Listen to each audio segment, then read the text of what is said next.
It's one of the possible symptoms of Graves' disease or Graves' autoimmune thyroiditis, because patients with Graves' disease of the thyroid, they tend to be hyperthyroid and they tend to develop what we call proptosis. That means the eyes becomes very bulging and can stretch the nerves and affect the vision as well.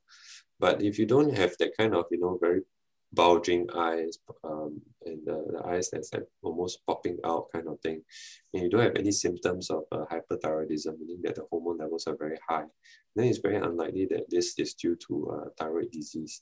A simple way to test is you can just do a simple blood test, a thyroid function test, and if it comes back normal, then you know that your thyroid hormone levels are normal. It's very unlikely to be Graves' disease or thyroid hyperthyroidism. Oke, jadi ini ada pertanyaan bagus sekali ya. Seorang pasien 50 tahun ya menemukan benjolan di leher dan dokter bilang bahwa itu hanya timbulan lemak. Ya, jadi tapi berjalannya waktu wanita tersebut mempunyai gangguan di penglihatannya ya. Jadi dan dia juga mendengar bahwa salah satu gejala dari penyakit tiroid itu adalah gangguan di sighting kita ya atau di penglihatan kita. Dr. Haro menjelaskan bahwa ya memang betul sekali kalau memang terbukti secara diagnosa bahwa wanita 50 tahun ini pernah tes macam-macam, memang tiroidnya itu tidak normal. Memang ada kemungkinan mempunyai penyakit tiroid yang mengganggu sighting kita atau daya lihat kita.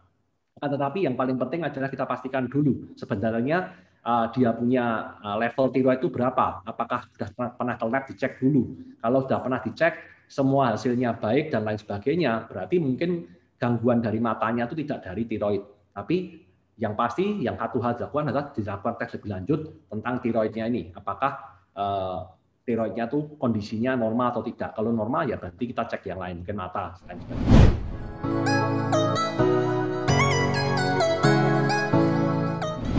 Graves' disease. Graves' disease is actually the most common cause for hyperthyroidism, where the hormone levels are too high. It's actually an autoimmune disease where your body produces antibodies that actually target the thyroid cells and causes the cells to produce more of the thyroid hormone. And generally, you get symptoms of feel very hot, jittery. Your thyroid might be slightly enlarged in the neck. You find that you have tremors, your heart races very fast. So all those things are symptoms of hyperthyroidism. Of note, sometimes if it's not treated properly, you can end up with thyroid eye disease, where your eyes get bulging, can affect vision, but generally not as common. It's not dangerous. It's very treatable. It's a fairly common disease. Usually, you need to see an endocrine doctor to start you on appropriate anti-thyroid medication, and then we need to monitor the hormone level regularly to make sure that your hormone function is within the normal range.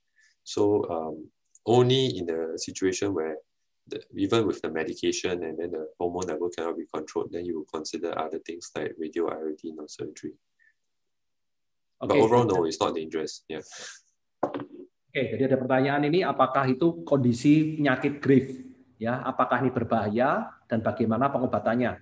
Dr. Haro tadi menjelaskan bahwa ini tadi dijelaskan bahwa Graves disease itu sebenarnya tidak berbahaya. Ya, jadi ini sebuah kondisi autoimun. Jadi badan kita tuh mempunyai sebuah kondisi yang dimana tuh menyerang sel dari dari tiroid kita sendiri. Jadi diproduksi kelenjar tiroidnya tuh banyak sekali. Ya, jadi terjadi kondisi hyperthyroid.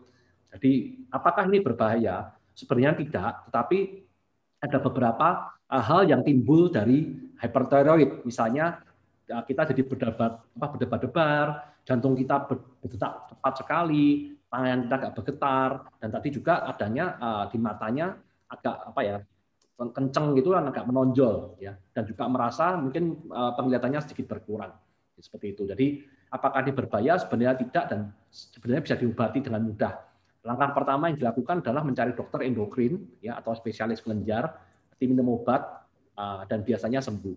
Tapi kalau nanti setelah minum obat kondisi hyperthyroidnya tidak menurun dan malah tambah parah, nah ini mungkin harus dilakukan beberapa tindakan yang lain, mungkin radiofrekuensi dan lain sebagainya. Nanti biar setelah didiagnosa dokter akan memberikan nasihat.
as I spoke about it just very briefly just now, robotic surgery for thyroid is not better than the old technique, but it's what it allows you to do is that it puts the scar away to somewhere else.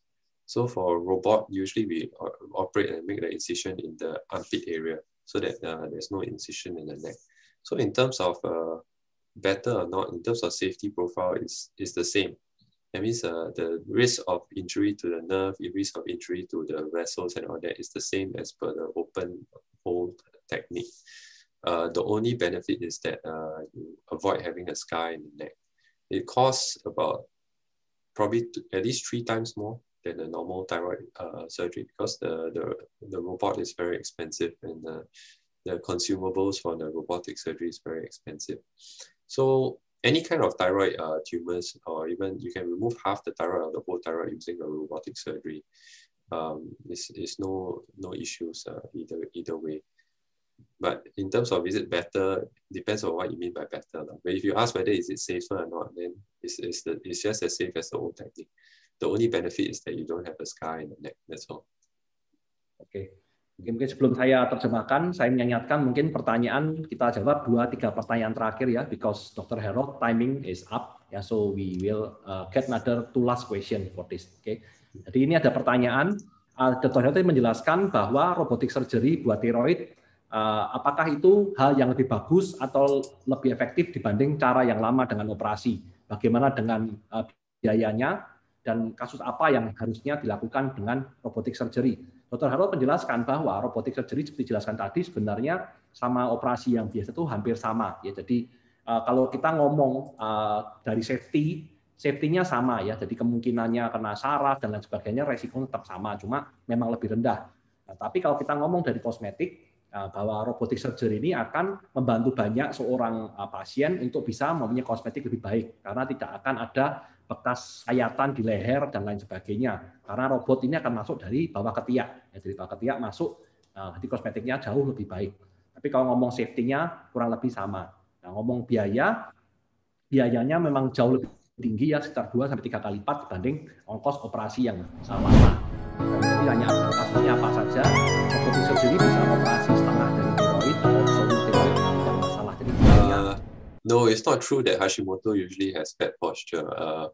Usually, patients with Hashimoto's thyroiditis, after the thyroid is burnt out, the hormone levels drop low. But if you control the thyroid function, that means you take the hormone replacement, like the previous patient mentioned, you take Euthyrox, and the thyroid free T4 and the TSH levels are in the normal range, then you should not have a fat posture. In fact, if your hormone levels is too high, then you might become thin because you're losing weight and you are even though you're eating more. So it's not generally true that a patient with Hashimoto's usually have fat posture. Oke, jadi ini pertanyaan terakhir ya, Bapak Ibu sekalian. Nanti kalau masih ada yang bertanya, bisa email ke customer service ya. Kita mohon maaf karena waktunya terbatas.